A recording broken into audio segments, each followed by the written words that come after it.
Again, it's my privilege and honor to introduce our speaker tonight, Donald Trump.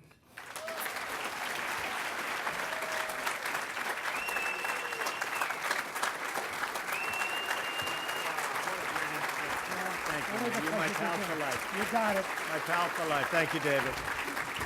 Wow. So nice. So nice. But I don't think I should explain to you how I met David, because it's just not a nice story. But I'll do it anyway. I sued David. I was suing him for hundreds of millions of dollars. And I didn't know him, but I just said, I'm going to get this guy, whoever the hell he is. I'm going to get him. And we had this vicious, vicious lawsuit going on for a long time. And then the judge court-ordered us to meet, and it was mandatory. I said, I don't want to meet this guy. I'm going to win so much money. I don't want to meet him. What do I want to meet him for? But it was mandatory. It was what they call a mandatory mediation. And I walk in, and I fell in love in about 2 minutes. I said, this guy's a great guy. We worked out our problems in, 12 seconds? 11. He said 11.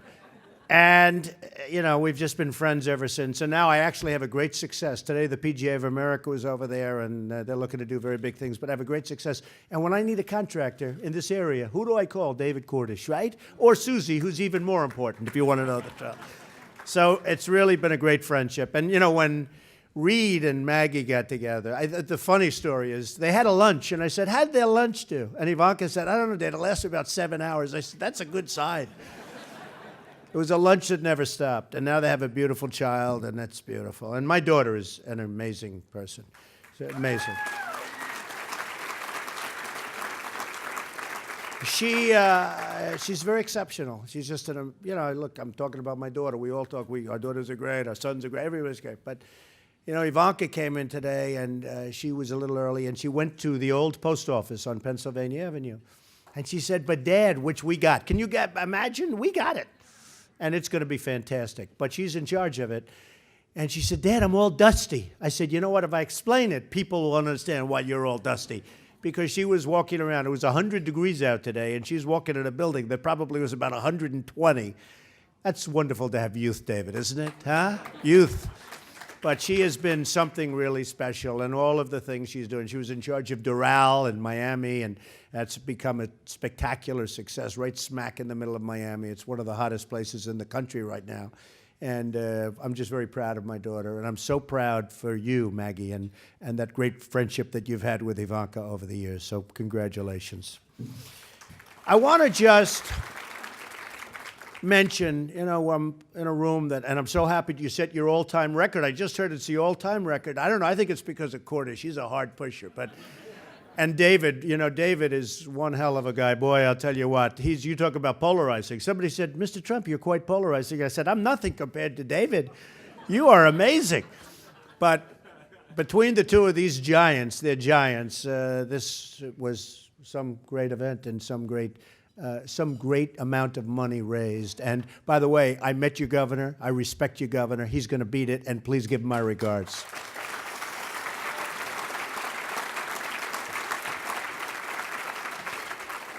So you're in a tough business. And, I tell a lot of people, I used to think that the real estate people in New York were bad. They're babies compared to the political world. And you can say things in politics, and it's just brutal. They change your language. I'm not saying all of the media. I love to complain about media. But I've had such great success with the financial media. I guess maybe it's a little bit cut and dry. They look at the numbers. They say, hey, he did well. He did this. But the political media is rough. And in many cases, very dishonest. And especially if you're a conservative Republican, boy, they go after you. It is brutal. And, I have a statement that I've said, and I've said it a lot. And it was covered when I made my speech during the week and last week. And it was, many people said it was a wonderful speech, and I got good marks.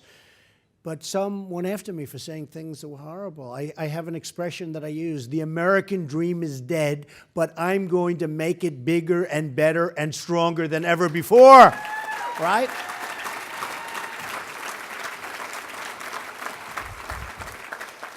And the problem is they keep cutting off the last part, David. So I say the American dream is dead. I don't say the American dream is dead. I say the whole sentence. And they say, the American dream is dead. And before I get the next word out, they cut me.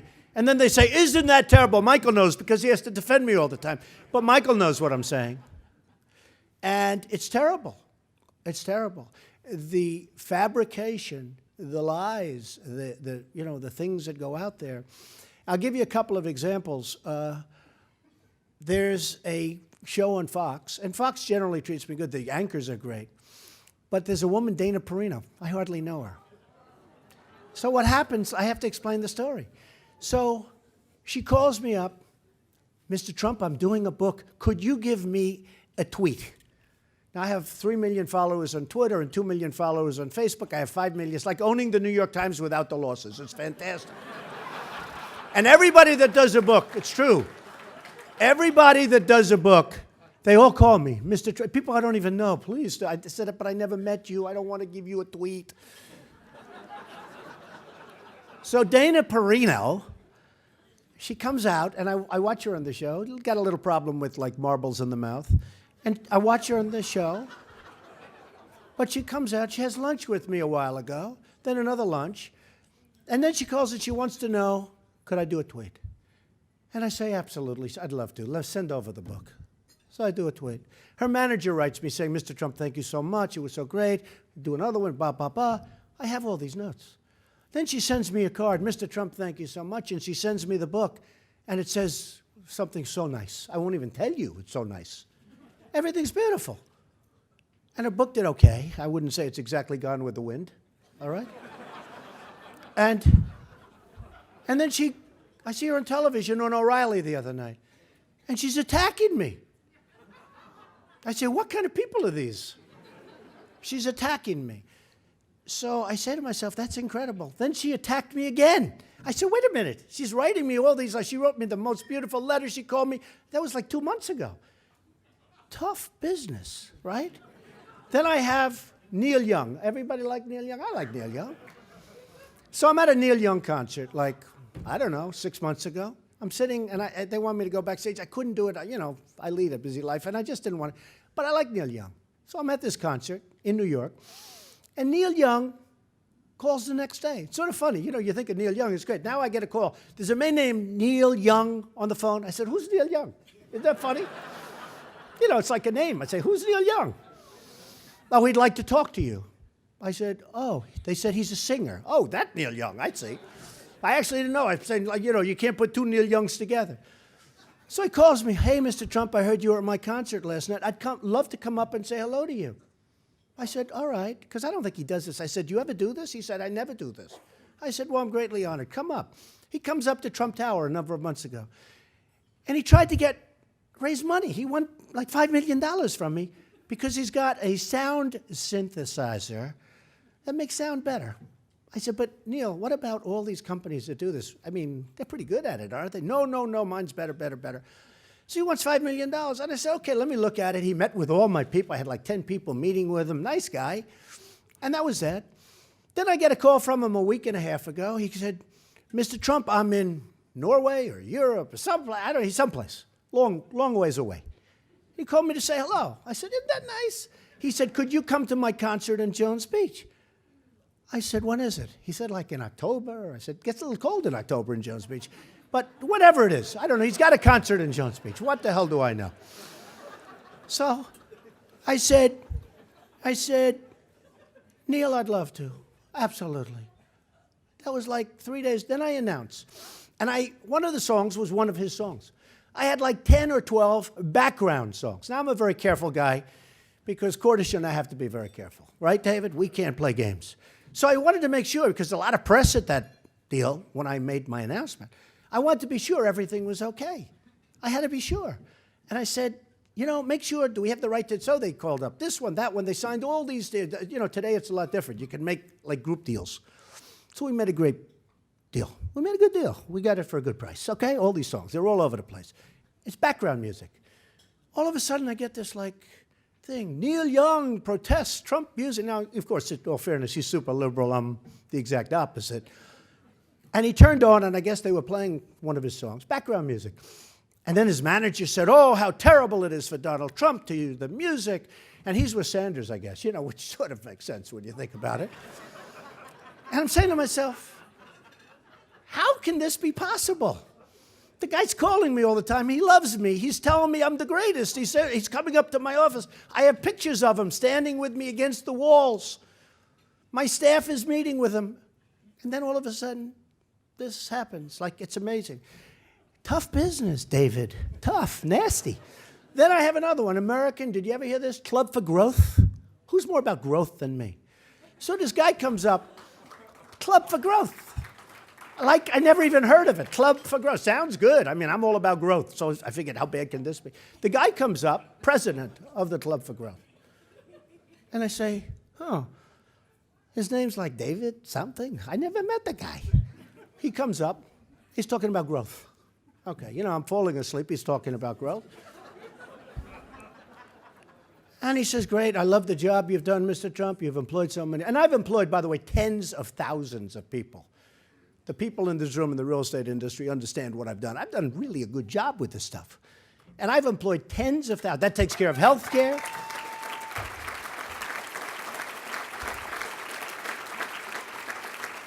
That takes care of health care. That takes care of education for all these thousands and thousands of people. And I mean tens of thousands. I have employed, over my lifetime, tens of thousands of people. And so, you know, I figured, well, do it. And my people said, oh, you should see Club for Growth. You know, they came out viciously against Huckabee, and they came out viciously against a couple of people. I figured, okay, look, you know, I'm all about it. So let's come up. He's up in my office for a half hour. And then he writes me a letter right after that. And he goes, Mr. Trump, we would like $1 million. I said, $1 million? I don't even know the guy. You know, I don't want to be stupid about this, right? He'd like $1 million. So I said, $1 million? That's a lot of money. You know, I would say even by your standards, David, right? Citizens United. I've given you probably over the years less than $1 million, and he's been working the phones hard with Trump, right? So the guy leaves my office. I don't even know his name, and he wants $1 million. So I sort of let him know through my people that, like, you must be kidding. How about like 5,000? Is 5,000 okay? Anyway, let's put it this way. We gave him the impression that the $1 million wasn't forthcoming, and certainly not very quickly. He came out against me running for president viciously. It was amazing. Now, I told my wife I'd be very presidential, so I'm not going to attack people. Like Cher.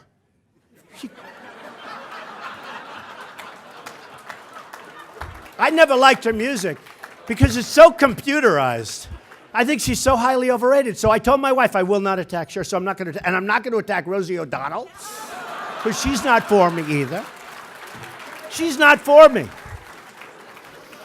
And I said, when David Cordish called, I said, you know, David, you got to do me a favor.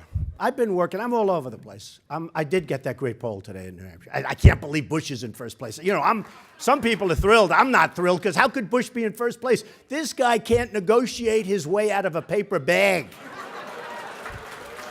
I mean, we're dealing with ISIS, and we're dealing with the Persians, meaning we're dealing with Iran. These are great negotiators. We're dealing with Saudi Arabia. They make $1 billion a day. $1 billion a day, and we pay for everything. They have a problem. By the way, I'm pretty good at this stuff. Look at Yemen. Look at Yemen. You take a look at a map. That's a long border. You think they want Yemen? They don't want Yemen. They want Saudi Arabia. They make $1 billion a day. They give us nothing. Why? Why? Somebody said, oh, that's such a terrible thing. They're a sovereign nation. We shouldn't be asking them for money. Of course we should. They make a fortune. They make my plane look small time. I don't like that. I don't like that. So we have all of these problems, and we don't have the right people. So when I hear Bush is in, and you know, it's funny, somebody did a commercial today, and they show a picture of Bush, who, by the way, is totally in favor of Common Core, meaning you don't educate your kids. Think of this. You don't educate your kids through Washington, folks, believe me. You don't want to go through the bureaucracy. Many of those people just want a nice, high-paying job. They don't care about the kids in Maryland and in Virginia and in Iowa and in New Hampshire. They couldn't care less. And this guy's in favor, and he's very weak on immigration. So the last thing we need is another Bush. So I'm in second place to Bush. I hate it. And I look at what's going on, and I look at what's happening in the world. I look at what's happening in our country, and I say, we are in serious, serious trouble. We don't have victories anymore. I talk about it. When was the last victory? We don't have victories anymore. Japan is eating our lunch. You know, they have Abe now, who's an excellent negotiator, and he's knocking the hell out of the yen. And because of that, people are buying their stuff. They send cars over here by the millions, like you've never seen. Boatloads. A friend of mine lives in California. He said, it's unbelievable. These massive boats come with cars. And I always say, when was the last time you saw a Chevrolet in the middle of Tokyo? It doesn't happen too much, like maybe 3 of them. We don't know what we're doing. And I will say this, look, Ivanka likes her. So anybody that Ivanka likes is okay with me. Carolyn Kennedy, right? So on 60 Minutes, they do a piece, and it's about Carolyn Kennedy. I said, okay, good. I'll watch it. A little, you know, I wouldn't say the most exciting subject ever. Actually, John was a friend of mine, and he was a great guy.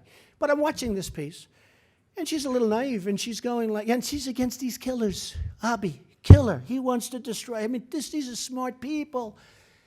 And they have the piece, and they show Carolyn Kennedy, and they said, well, let me ask you, how did you become ambassador to Japan? And I'm paraphrasing, but it's not so different, Michael, if you've seen the piece.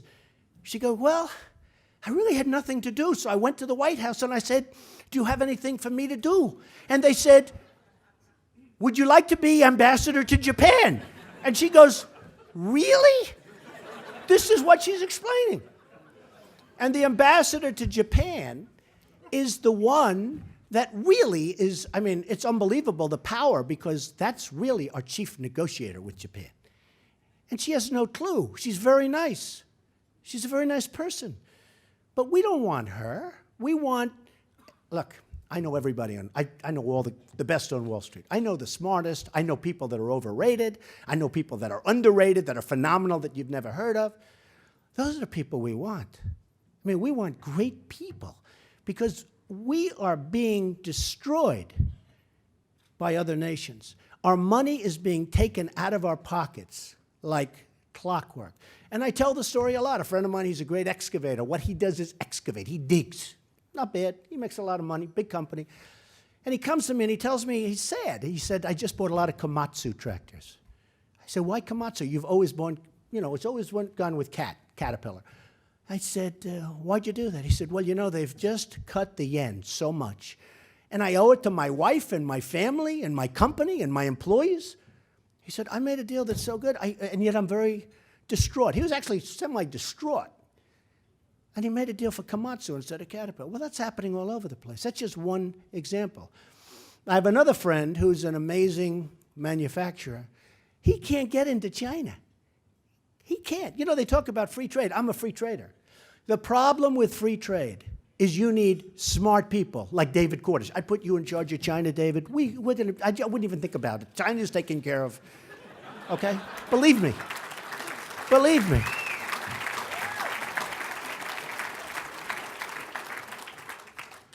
China would be, and we have, and David knows, because we know some of the same people, a lot of the same people. We have people that are phenomenal, brilliant negotiators. And the problem with politicians, I'm excluding all of the politicians in this room because you people are in a class by yourself. You're fantastic. Maryland Republicans are in a class by themselves, so I want to preface it.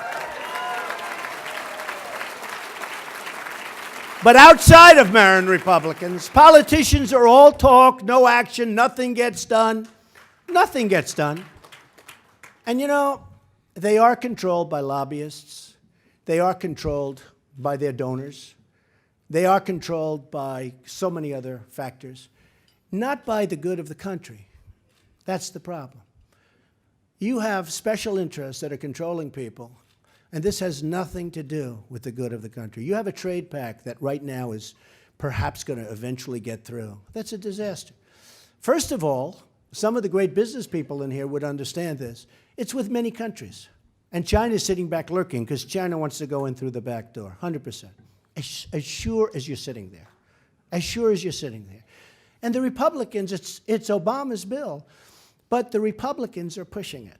Now, you tell me how that can happen.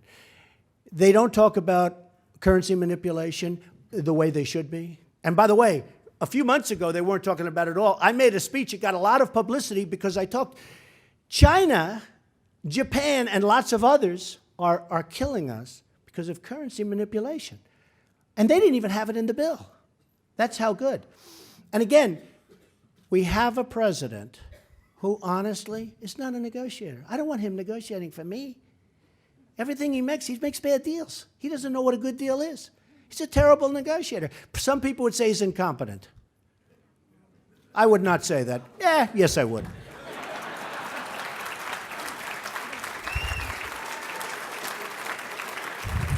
Why would I want Obama negotiating for us?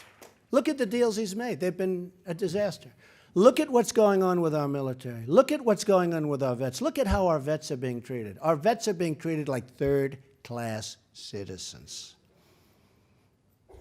Third class. And yet we save a Sergeant Bergdahl who's a traitor, a no-good traitor. We lose 6 lives over this guy. And yet James Foley is beheaded. We didn't fight for James Foley, who's this wonderful guy whose parents I got to know very well over the last few months, actually up in New Hampshire. We didn't fight for James Foley. He was beheaded, and he was a wonderful young man. But we fought to get a traitor who, when our country was strong, would have been executed for desertion. We lost 6 great young people trying to find him, and they all knew that he deserted. And Obama knew that he deserted. And yet we took him back. I call him the 5-for-1 president. And we gave 5 killers and leaders who are now back on the battlefield trying to kill everybody, including us, by the way. This is the negotiator that we're giving this to. You look at the Iran deal, the worst thing that can happen for Israel, this deal. They have no checks. They have no balances. They're going to continue on. And, you know, deal makers, and I talk about it all the time. I talk about it all the time. And, I'll tell, like, as an example, when David called me up and he asked me to make the speech, I said, David, honestly, I'm all over the place. I'd rather not. I mean, in all due respect to you people, I love you very much. But if I could be home with my wife, who, by the way, got better reviews than I did. Everybody said that would be the most beautiful first lady. And she got better reviews than I did, but that's okay. She would be beautiful. But, when David called me, negotiation, I said, David, look, I'd rather not do it. I really don't want to do it, David. So please. But if you insist, because I have such respect for you and you're my friend, I will do it. But I'd rather not do it. And by the way, Forbes just came out and said I'm the highest paid speaker in the world. You saw that, right? Over $1 million a speech. Is that right? More than Clinton.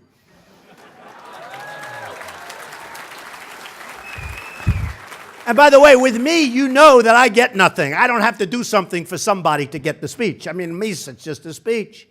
So I said, David, I'd rather not do it. And I feel strongly about that, David. But if you want me to, I will. Now, who is going to say, he said, Donald, I want you to. It's true. Is that true? Is that true? So we need our great negotiators. We need people that know what they're doing. Now, here's another thing that was terribly misconstrued on purpose. I love Mexico. I love the Mexican people. 2 waiters came up to me tonight. Mr. Trump, we love you. I said, where are you from? Mexico. I said, that's great. I love you too. I do. I love Mexico. I've had tremendous relationships with people in Mexico. But I said, we need a strong border. I said, we need a wall.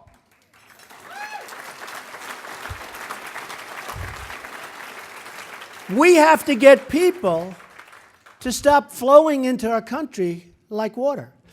And I said, and this isn't just Mexicans coming in. These are from all over the world they're coming.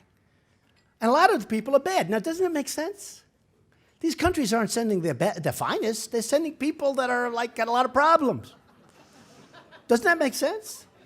So I'm at a wedding at one of my clubs, And, you know, whenever I'm at one of my clubs, I always stop and see the bride. Hey, how you doing? Great-looking bride, great-looking husband, good luck. They're happy. You know, now they're happy that they paid me $600-700 a head. Okay?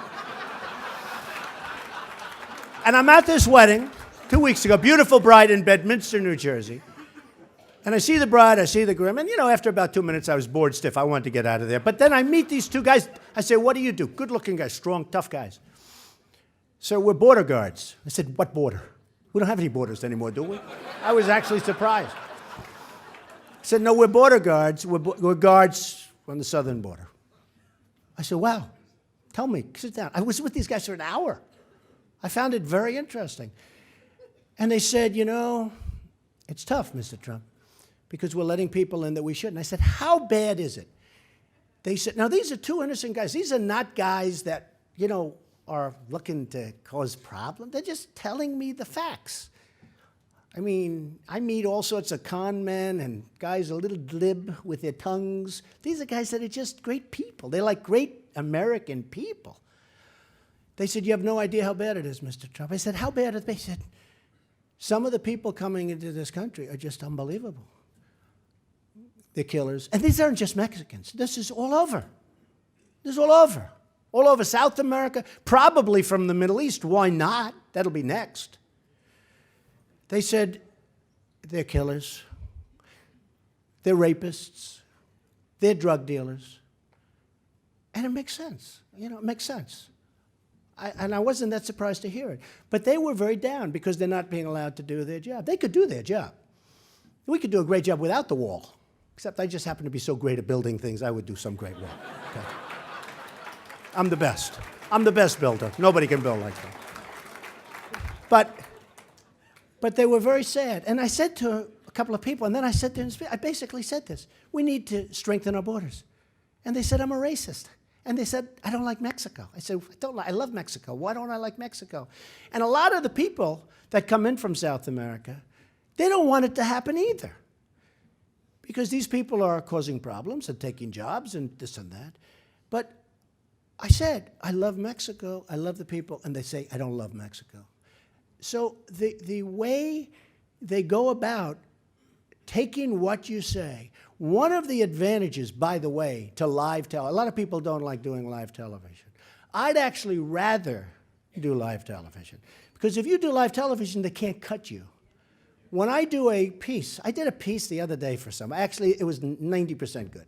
But 10% was, you know, theft. They cut you around and they cut you up and people say, that was terrible. I said, that's not what I said. They'd cut me in the middle of a sentence. Or I'd go on to explain something and they'd cut me. I said, this is terrible. I like doing live television. I had a statement because I've been watching the president with the teleprompter, and he gives a pretty good speech. I've seen better. I mean, we're not dealing with Winston Churchill here, folks. But I've come up with this, that anybody running for president shouldn't be allowed to use a teleprompter. Okay? Shouldn't be. And, you know, I've said it a little bit in jest, and then all of a sudden I started saying it's really true. Because if I had a screen here, and I'm looking here and looking there and reading, and, you know, we get all bored, then we all leave, and everybody said, oh, that was okay. It was fine. You don't find out the real person. You're not finding the real person. Now, it's safer. You don't make a mistake. It's hard to make a mistake. And, you know, one of the things that both Davids were really saying, I've had an amazing career. I've really enjoyed my life. And I watch, and somebody was very, you know, point blank the other day in a positive way. I thought about my career.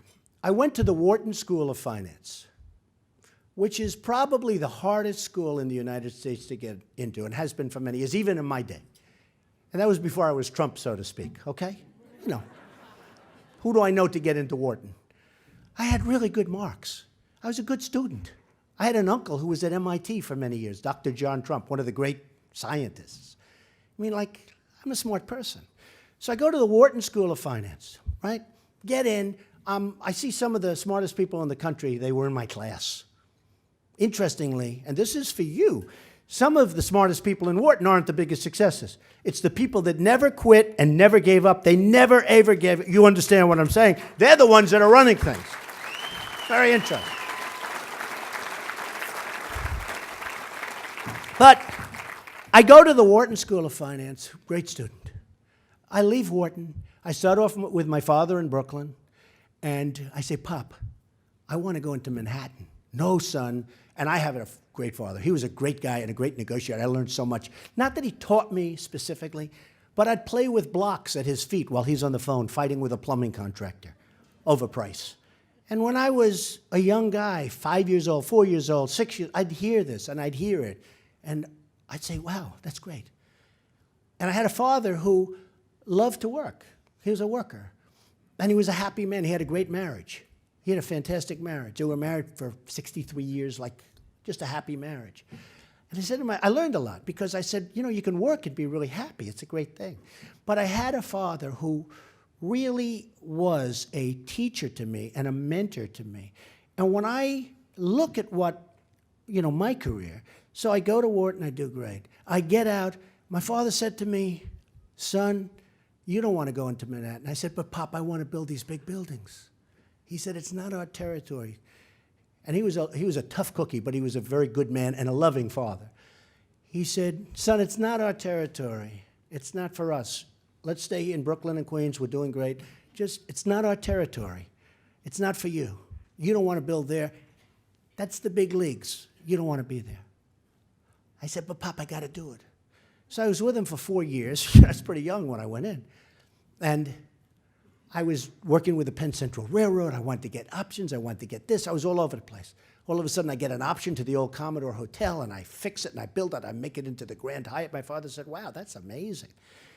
Then I get involved with the West Side Convention Center, and I took an option to the site, and they were going to build a center in the Hudson River, and I convinced Governor Carey, who was actually a terrific governor, especially under pressure. You know, some people are better under pressure. Governor Carey was better. He might be a Democrat. I don't care whether he's Republican, Democrat. He was great under pressure. And he was under a lot of pressure to build it in the wrong. They were going to build it in the Hudson River. They couldn't get their environmental permits. And I had a site that was a better site. You didn't have to go on the other side of the West Side Highway. And he called me in with this guy named Dick Ravitch, who was a totally overrated person. Good public. No, it's true. And I debated Dick Ravitch in front of the governor, the two of us. At the end of about 10 minutes, he said, Donald's 100% right. And he went with the convention center. We got it built. It was a Jacob Javits Convention Center. I did many, many things. I mean, that was my deal. And then I did the exterior renovation of Grand Central Terminal and many, many other jobs. Now it's all over New York. Now I'm all over the world. Okay, so I do this, and I build a massive company that's tremendously valuable, far more valuable than people thought. I gave my financials when I gave my speech. I said, and that's another thing. I hold up my financials. And conservatively, it's net worth, not assets, net worth around $9 billion. That's conservative. So then I get people saying like, oh, when I said held up my financials, I held them up for a reason. I said, and that's the kind of thinking, and I said this, because those of you that watched it, which by the way was the #1 speech by far of all candidates, including Hillary, watched, okay? by the millions, by far. #1 on Google, #1 on speech, #1 on everything. Okay, so who cares? But I held it up. I held it up and I said, I'm worth this. I built a great, great company. And this is the kind of thinking that this country needs at the top. Because we have to take back our jobs, we have to take back our money, we have to take back our country. Other countries are killing us. They're destroying us. We can't let it. So I'm really successful, and I don't want to talk about that, but this is the kind of thinking that we need at the top. So, well, so I think it's a good message. So what gets broadcast all over the place is I'm really rich, I'm really successful. That's not what I said. I said I'm really rich. I've done a great job. And I also said, and I'm not saying that and showing you this to brag. I'm showing you this because we owe now almost $19 trillion. And we're going up to $24 trillion, and that's called the point of no return. When we get to 24, we become sort of like a Greece large-scale version. And we're going to be there soon. So when I held up my statement and I said, look at the great job I did, and that's the kind of mentality that we need in the White House, they left the second part out. So I look like this jerk holding up a statement, I'm rich. But it wasn't meant for that. They don't leave the rest of it. These are very strange people. Okay, so I go to Wharton. I do great. I'm really smart, right? I then create this incredible company, and my father was the most proud. He said everything. You know, he was a tough cookie who, frankly, was difficult. But after he was, and by the way, Reed understands that fact. Is your father easy, Reed? I don't think so, right? But you have total respect for Reed. You know, it takes a while with these tough, smart fathers. But my father really respected me. He said, he's unbelievable. Everything he touches turns to gold. I mean, it was my father doesn't talk like that. Then I go out and I do a book. It's called Trump, The Art of the Deal. The book goes to #1 ever. It's in all the schools. I mean, it's all over still to this day. It's one of the great business books, right? And it's a huge success. And I'm #1 on the New York Times list and every other list for many, many, many months. And I'm saying, I don't believe it. My father didn't believe it. He said, gee, I told you not to go into Manhattan. This is getting crazy. Then I have Mark Burnett come to me, the great producer of Survivor, etc. And he says, I want to do a show called The Apprentice, and I'll only do it if you do it. And The Apprentice goes to one of the top shows ever. #1, many, many evenings. #1, I mean, the finale of season 1 and season 2. And to this day, I don't know if you know it or not, NBC, you know, it's very hard to have a successful show. 95% of the shows that go on television fail. There have been 15 copies of The Apprentice. I won't mention the names, all celebrities. All of them failed. All of them failed. I mean, in all fairness, one name, Martha Stewart. She did a show for us and it failed. It's called The Apprentice. Same music, same everything. It failed. Somebody said, would you have loved that show? You owned the show with Mark Burnett. Would you have loved that show to be successful with Martha Stewart? And I say to him, I think not. Maybe not. Because I know the headlines. Martha beats Trump. So I'm glad it failed. You want to know the truth. I could have made more money if it was successful, but I think I'm proud. And Martha's wonderful. But you know what? I'm sure she'll love that statement. She's wonderful. You know, now she's happy, right? But there were 15 copies of The Apprentice. So think of it. Top student, greatest school, hardest school to get into. #1 book. One of the top television shows. Copied by 15 top people, the biggest people. They all failed. NBC even renews it now, even though they know I'm not doing it. They renewed it. They said, we'll wait for you. Maybe they're hoping I fail. I guess they probably are. Maybe that's why NBC treats me so badly, David. Now I figured it out. That's why Sleepy Eyes Chuck Todd is always going after me. That's what it is. They want me to do The Apprentice. Hey, I just figured that out up here. It's amazing what you can... So I have all this tremendous success, build up this incredible worth, and I have people like a guy like Karl Rove, who raised $439 million and didn't win a race. He put on a commercial that was so bad, I watched during the last cycle. It was so bad that I thought it was a commercial for the Democrats. That's how bad it was. But I watched him the other night say, Trump is not a candidate, and he won't be a candidate because he won't file. But I filed, like yesterday.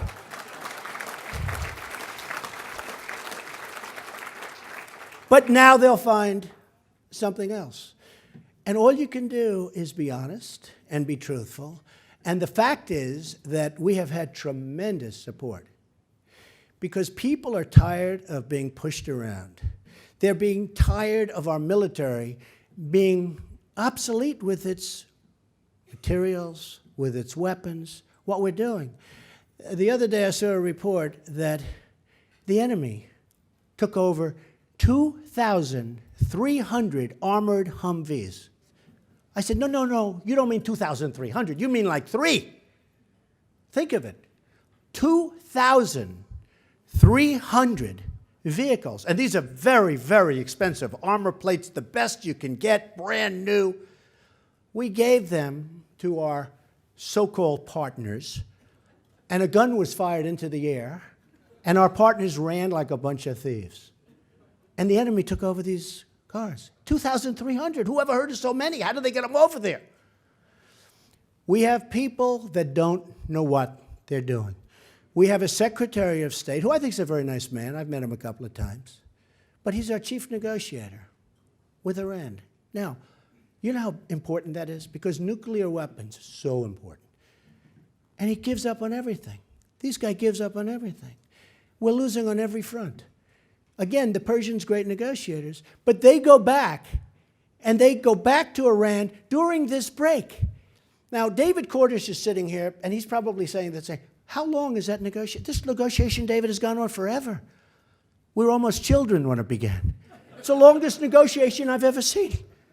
You know, we're not sending a rocket up to the moon.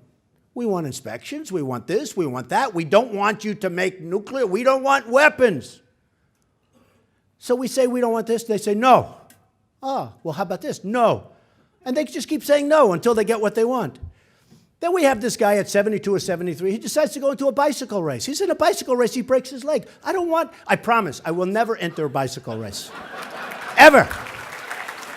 Ever. And think of this, because we have a lot of great business people in this room. You're the suckers that paid for this dinner, right? But what would you do if you're in a negotiation to buy a building or buy a business or buy whatever, and you have a break? Now, let me tell you what the break is. I do breaks all the time. I'm negotiating a deal. I'll tell Ivanka, honey, I'm not sure I want that deal. Let's tap them along, right? We're not sure, David, right?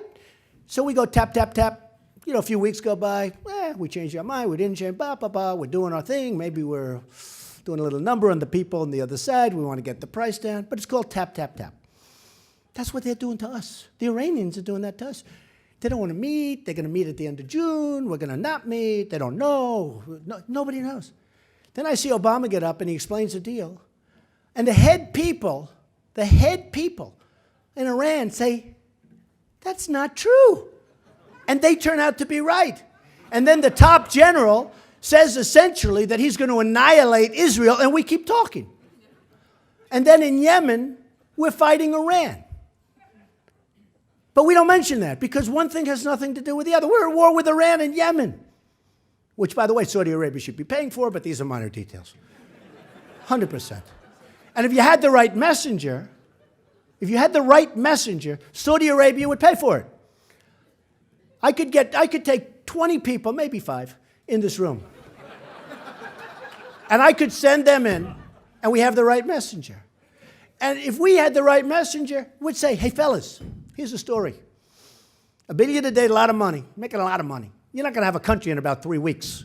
Because if you think these people want Yemen, you're wrong. They want Saudi Arabia. They want the oil, okay? Trust me. They'll give us anything you want. If you said, give us 50%. No, we'd like to make it 25. No, we want 50. And that's only because I'm being nice when I say 50%. That's only because I'm being nice. So we don't have the right people. Now, Iran has 4 people. Used to be 3. One of them's in jail because he's a Christian pastor. He's a good man. His wife came up to see me. She's devastated. He's a Christian pastor and a wonderful man. But they had 3. Now they have 4.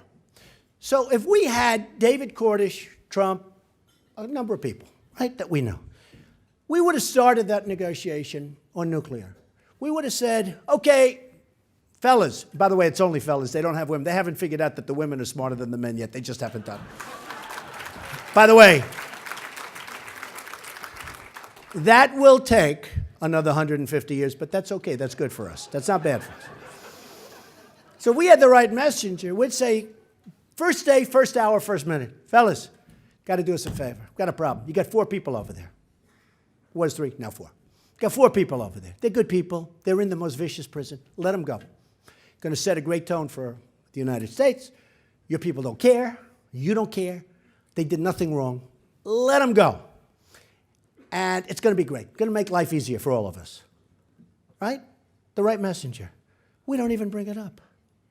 We was never even mentioned. Now, the wrong messenger won't get it. The right messenger, I would say 95% I'd be able to get it. Now, if I didn't get it, I'd say, fellas, you know what? Bye-bye. Double up, triple up the sanctions. Believe me, they'll come around.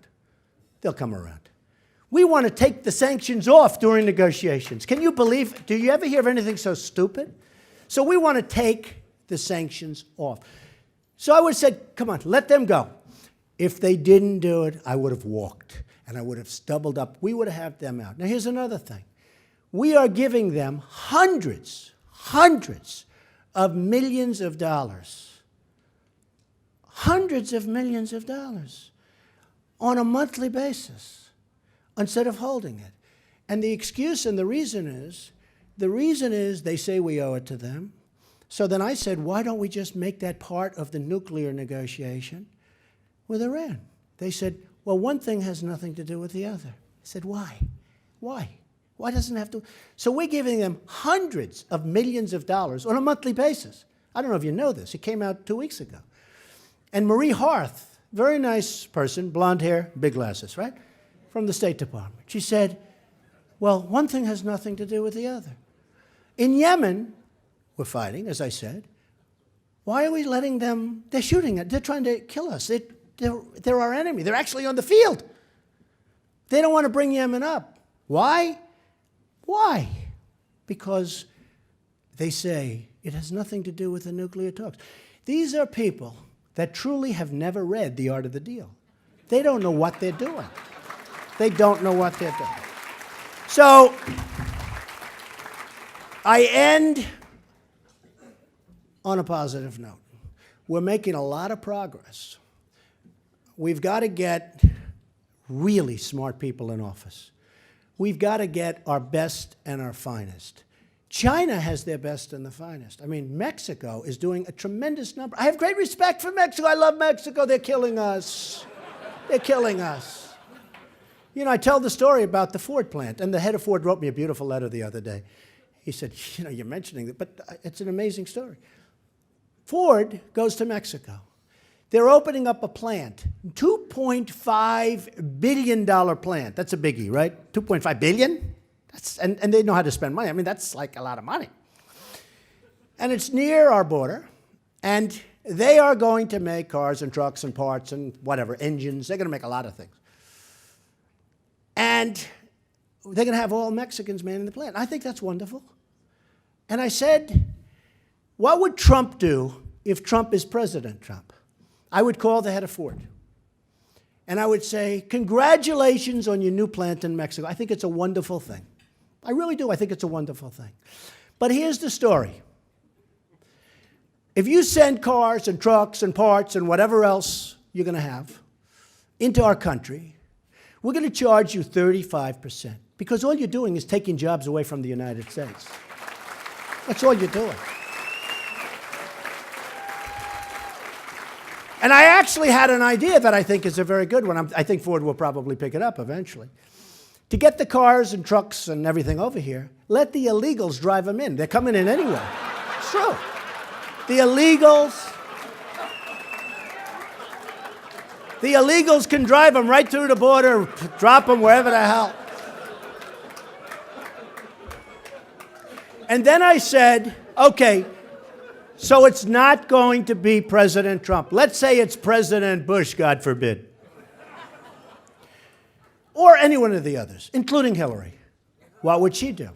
I'll tell you what she'd do. She knows it's a horrible deal for the United States. You're not stupid. It's a horrible deal. What do we get out of it? We get nothing. They make cars, trucks, everything there. They send them to us. We have no labor. We don't have jobs. We lose jobs because they're not building a plant because they're building it. What do we get out of it? We get nothing. And there's no tax because free trade. Oh, free trade's so wonderful. Okay? So we get nothing. So you know what President Trump would do? He'd say, great. What would happen if somebody else gets in? A politician controlled by lobbyists, donors, and special interests. So here's what happens. They'd say, we don't like that Ford deal. That's terrible. And they may even call and say, we don't really like that deal. And the next day they will be met by a barrage of donors, lobbyists, and special interest people that get paid a lot of money. Okay? And they'd say, you can't do this, Mr. President. This guy supported you. He gave you $500,000 and he raised you a fortune. You can't do it, Mr. President. You can't do it. He said, but I got to. It's so bad. You can't do it. Then the lobbyist is going to call. Then the donor is going to call. Mr. President, how can you hurt Ford? I have stock. And all of these people are going to be calling. And you know what they're going to do? Let it go. 100%. Okay. So what does President Trump do? I'll be called by the head of Ford. Probably that day. They may want to be cool and do it the next day. But I'll probably be called that day, right? And he'll say, Mr. President, you know, I mean, free trade, sir. I say, I have no interest. Then they'll probably get some people that I know and some friends that I know, none of whom I've taken money from because I don't need money. I mean, I don't need money. Okay? I don't need it. So, and I would say, no, I'm charging them. I'm going to get whatever I have to get passed. Some people say, oh, you'd have to pass legislation. Don't worry about it. I'll charge them plenty of tax. Don't worry about it. So what happens is, I would say, not going to happen. The following day, I'll get a call from the head of Ford. And you know what he's going to say to me? Mr. President, we've decided we're not building in Mexico. We're going to build in the United States. That's what it's going to say. That's what it's going to say. There's nothing else they can say. There is nothing else that can happen. There is nothing else.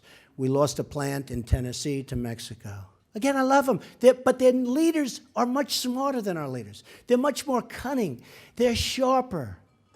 Our leaders are stupid people, and it's leading our country down the drain. So I'm doing very well.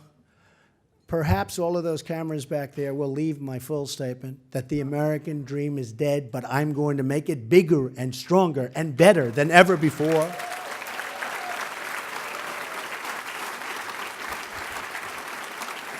And I can only tell you this. If I win, we will make America great again. Thank you all very much. Thank you. Thank you. Thank you. Thank you. Thank you, David. Thank you. Thank you.